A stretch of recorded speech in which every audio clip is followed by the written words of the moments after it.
Hey guys, how to download Apex Legends on PC or laptop. Apex Legends is a multiplayer games. If you find this video useful, please consider subscribing and liking the video. First, open a web browser on your laptop, and then search for Steam here. There is a link in the description. You can easily open the Steam website in the description. Then click Install Steam above and click Install Steam again. Steam will start downloading, please wait. After downloading Steam, open the Downloads folder in your laptop. From here, click on Show Folder. The Downloads folder will open. This is Steam setup. Install Steam in your laptop from here, but my laptop is already installed.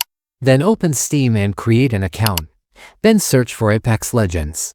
And then click on Apex Legends and scroll down. Click on Add to Library at the bottom and click OK. From here, your game will be added to the library.